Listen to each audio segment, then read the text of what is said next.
দেওয়া হয়নি, এখানে নোটিশ দিয়েছিল। আমার ক্লাসমেট মিমকে নিয়ে যে গুজবটা ছড়ানো হয়েছে সব কিছুই মিথ্যা। আমাদের এই নিউজটা যে দ্বারা হয়েছে এটা একটা অপপ্রচার, ভুল তথ্য দেওয়া হয়েছে। আমরা ছাত্রীদেরকে আমরা কোনো টিচিং দিইনি। না, এটা পুরোপুরি মিথ্যা কথা। এখানে আমাকে টিসি দেওয়া হয়নি, এখানে নোটিশ দিয়েছিল যে তোমরা পরবর্তীতে যদি এরকম ঘটনা না ঘটে বা এরকম কিছু জানি না হয় আর গার্জিয়ানরা দেখবে। কিন্তু আমার আব্বু যে গার্জিয়ান চাকরি করে অ্যাডভাইস দিয়েছে, আমার আব্বুর চোখ কাটেছে, তো তার ভিত্তিতে আমার আব্বু আসছে জেনারেল পড়াবো। আসার পরে যে কমিটি ওরা বলে দিচ্ছে, কিন্তু আমাকে টিসি দেওয়া হয়নি। আচ্ছা, তোমাকে কি স্কুল থেকে বলা হয়েছে যে তুমি স্কুলে আসবে না এরকম কথা? না না না, এরকম কিছুই বলা হয় না। কিন্তু বলছে যে তোমার গার্জিয়ান নিয়ে আসো, এটা গার্জিয়ানের মাধ্যমে, এটা তোমার বোর্ড কি করবে। কিন্তু আমার আব্বু তুমি কি রেগুলার ক্লাস করতেছিস? জি জি, আমার রেগুলার ক্লাস করতেছি। তোমার স্কুলে ক্লাস করতে কোনো সমস্যা হচ্ছে? না না, আচ্ছা, তোমার কি হয়েছিল লাথি দেওয়ার কারণটা কি ছিল?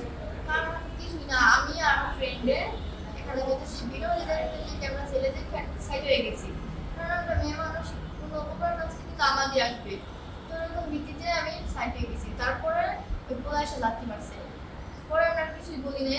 আর ভাবছি যে ওরা মানে ভিডিও টিডিও এমনি করছে কিন্তু ছাড়ব না। পরের দিন দেখি যে সাইডে দিচ্ছে আর 20 মিলিয়নের চলে গেছে ভিউজ।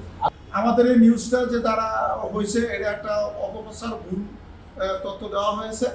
আমরা ছাত্রীদেরকে আমরা কোনো টিচিং দিইনি, বরঞ্চ ঘটনাটার জন্য আমরা আবেগ আপ্লুত হয়েছি, কিন্তু আমার কিছু করার ছিল না।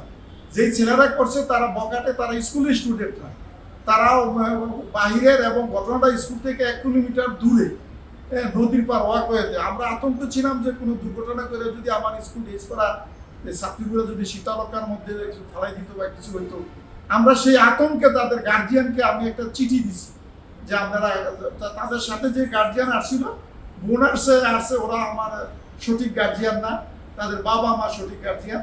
সঠিক গার্জিয়ানকে আমি ডাকাইছি চিঠির, সাদা কাগজ একটা চিঠির মাধ্যমে, এটা আমাদেরকে দেখাবো সেটা আছে। হ্যাঁ, ওই চিঠিটা দিছি যে তারা এসে আমাদের যোগাযোগ করবে। নির্ধারিত ডেটও দেয় না, যেহেতু তারা জব করে। এই প্রচারটা আমাদের স্কুলের জন্য ক্ষতিকর, আমার নিজের জন্য, আমাদের ছাত্রীদের জন্য, সবার জন্য ক্ষতিকর অপপ্রচারটা। হ্যাঁ, এই অপপ্রচারটা আমরা আশা করি না। সারা বাংলাদেশে আমার ক্লাসমেট মিমকে নিয়ে যে গুজবটা ছড়ানো হয়েছে সব কিছুই মিথ্যা। আর অনেকেই বলছে যে মিমকে নিয়ে যেন বের করে দেওয়া হয়েছে, স্কুল থেকে টিসি দিয়ে দিছে।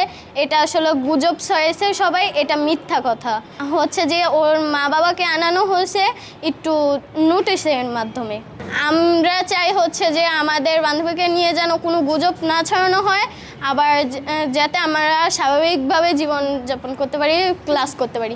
আমরা চাই হচ্ছে রাস্তায় যাতে আমাদের ইপ্লিজিং না করা হয়, আমরা ভালো সমাজটা চাই, এমন যাতে আর জীবনে না হয় কোনো মেয়ের জীবনে।